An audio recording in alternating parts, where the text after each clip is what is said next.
بسم اللہ الرحمن الرحیم۔ السلام علیکم، میں ہوں عدیل وڑائچ۔ تصویر کا بالآخر اصل رخ سامنے آ گیا اور وہ خبر جس کا 4 ماہ تک ڈھنڈورا پیٹا جاتا رہا وہ خبر ہی غلط نکلی، جس کی بنیاد پر کئی ٹاک شوز ہوئے، نیوز ہیڈ لائنز چلی، حکومت کو آڑے ہاتھوں لیا جاتا رہا، یہ تاثر دیا گیا کہ ملک بند ہو جائے گا، یہ تاثر دیا گیا کہ بلکہ یہ کہا گیا کہ ملک کی انڈسٹری خدا نخواستہ دسمبر جنوری میں بند ہو جائے گی، فرٹیلائزر انڈسٹری جو ہے وہ بہت زیادہ سفر کرے گی۔ تو گیس کی، اگرچہ مقامی گیس کی گھروں میں ترسیل کے حوالے سے کوئی سال کا تو معاملہ ہے نہیں ہے، ہر سال میں سردیوں میں یہ گیس کم ہو جاتی ہے، اور اس کی ریزنز بھی اب آگے چل کے آپ کے ساتھ شیئر کریں گے۔ بڑے خوفناک اعداد و شمار ہیں، بڑی پریشان کن صورتحال آنے والے برسوں کے حوالے سے ہے، لیکن یہ جو کہا جا رہا تھا کہ حکومت کی نیگلیجنس کے حوالے سے جی ایل این جی انہوں نے نہیں منگوائی، انہوں نے تاخیر کر دی ہے، ان کے جو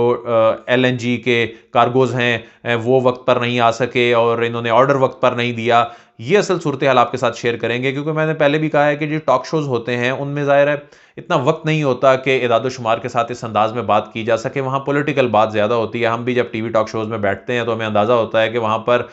پولیٹیکل ٹچ اس میں آئے گا چیز میں تو وہ چیز تبھی بکتی ہے، لیکن جب یہ چیزیں پرنٹ میڈیا کے ذریعے، جب یہ چیزیں سوشل میڈیا کے ذریعے اعداد و شمار کے ساتھ سامنے آتی ہیں تو اصل صورتحال اس وقت جو ہے وہ پتہ چلتی ہے، لیکن اس وقت تک پانی پلوں سے گزر چکا ہوتا ہے۔ لیکن آج جو آپ کے ساتھ ہم اعداد و شمار شیئر کرنے جا رہے ہیں وہ کچھ پریشان کن آنے والے برسوں کے حوالے سے ہیں، اور اس حوالے سے حکومت کیا کرنے جا رہی ہے کہ ایک قانون بھی بنانے لگے ہیں۔ یہ قانون ایک عام آدمی سے متعلق ہے، یہ توانائی کے شعبے سے ریلیٹڈ ہے، اور حیران کن طور پر یہ جو گیس، مقامی گیس سے متعلق یہ قانون ہے کیا، یہ آپ کے ساتھ شیئر کریں گے۔ لیکن آپ کو یہ بتاتے چلیں کہ جو ہماری وفاقی وزراء کے ساتھ اسلام آباد کے صحافیوں کا انٹریکشن ہوا، اینکر پرسنز کا انٹریکشن ہوا، اس میں اکانومی پہ بات ہوئی، انرجی سیکٹر پہ بات ہوئی، ہیلتھ پہ بات ہوئی، تو کھل کر چونکہ بڑے کرٹیکل انداز میں اس پہ بات ہوئی تو چیزیں اور اعداد و شمار یہ سامنے آئے جب حماد اظہر صاحب نے یہ بتایا کہ اگلے 10 برس میں پاکستان میں مقامی گیس جو ہے وہ اس کے ذخائر ختم ہو جائیں گے، اور ہر سال 9% کے حساب سے یہ ذخائر کم ہو رہے ہیں، اور جب سے موجودہ حکومت آئی ہے 25% تک ان ذخائر میں کمی ہو چکی ہے۔ اس وقت پاکستان میں جو گیس کا نیٹ ورک ہے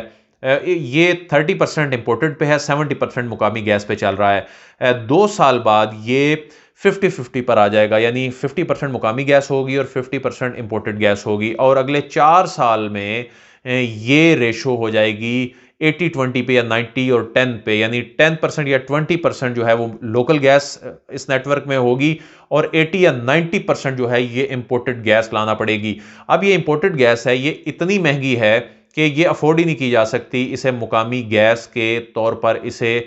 بیچا جانا۔ اور یہ جو کہا جا رہا تھا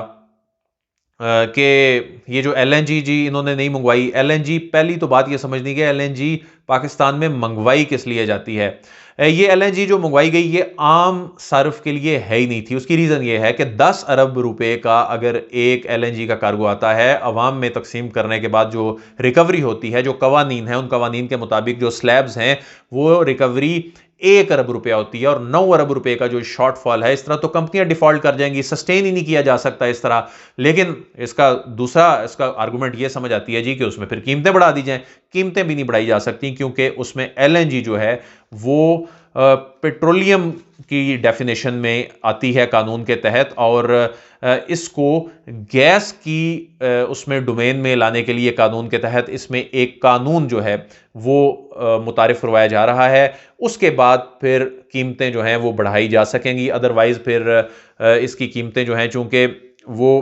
پیٹرولیم کی ڈومین میں آتی ہے، گیس کی ڈومین میں اسے لا کر اس کی قیمتیں جو ہیں وہ بڑھائی جائیں گی۔ تو گزشتہ حکومت کے حوالے سے بھی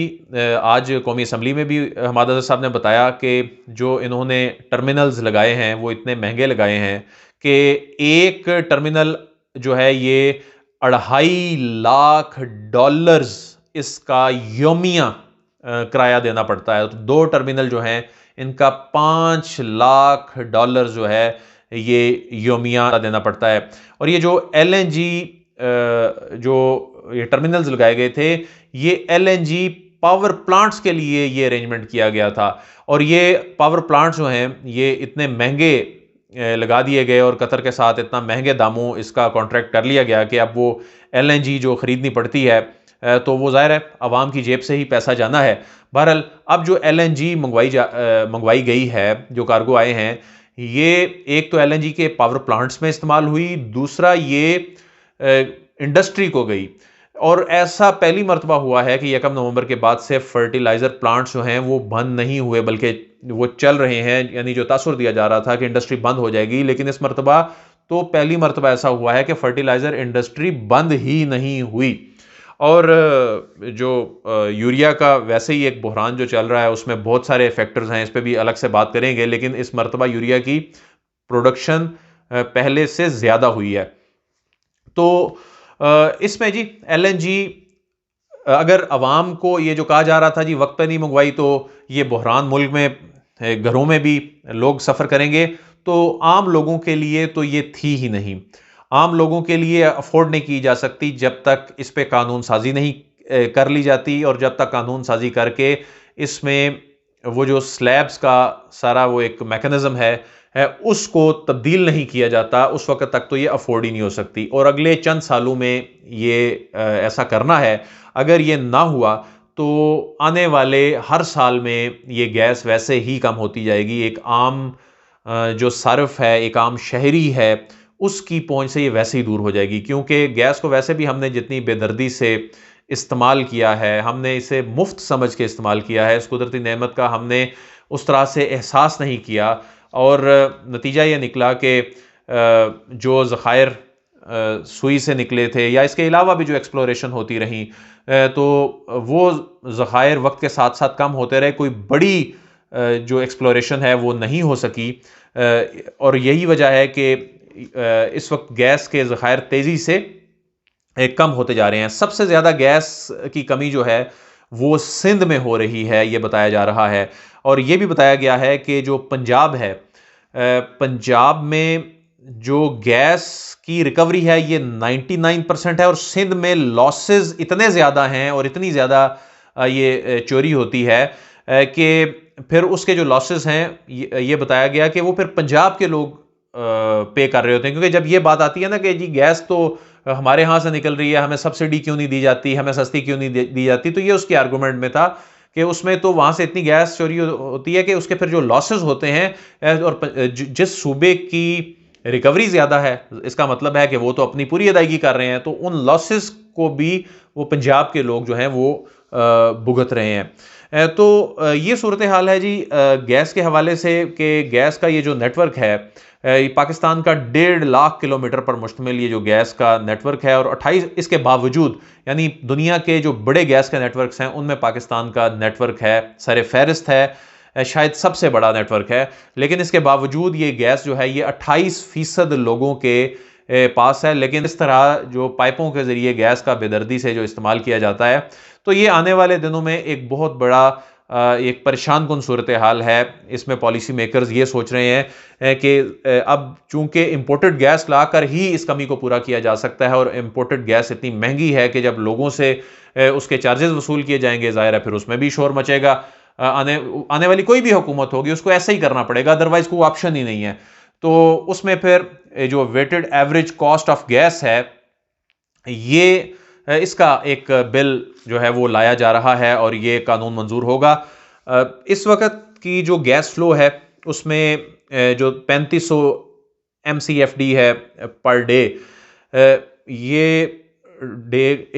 ڈیلی کا جو ایک اس میں یہ فلو ہے، اس میں 2000 ڈومیسٹک کو جا رہی ہے اور 1500 انڈسٹری کو جا رہی ہے. تو یہ صورتحال ہے جی جو آپ کے ساتھ شیئر کرنی تھی. اور کہا جا رہا تھا کہ یہ بہت بڑا جی انہوں نے کو بلنڈر کر دیا ہے. اصل صورتحال LNG کے حوالے سے یہ تھی کہ وہ LNG عام لوگوں کے ساتھ شیئر ہی نہیں کی جا سکتی تھی، اور آنے والے برسوں میں اگر اسے شیئر کرنا ہے تو اس کے لیے قانون سازی کرنی ہوگی. اور نہ ملک بند ہوا دسمبر کے بعد، اب جنوری بھی گزر رہا ہے، آلموسٹ آدھا گزر گیا ہے، اور انڈسٹری الحمدللہ جو ہے وہ چل رہی ہے. اور اس پر آپ خود اندازہ کریں کہ کتنا کوہرام مچایا گیا تھا. عدیل وڑائچ کو اجازت دیجیے، آپ سے پھر ملاقات ہوگی. اللہ حافظ.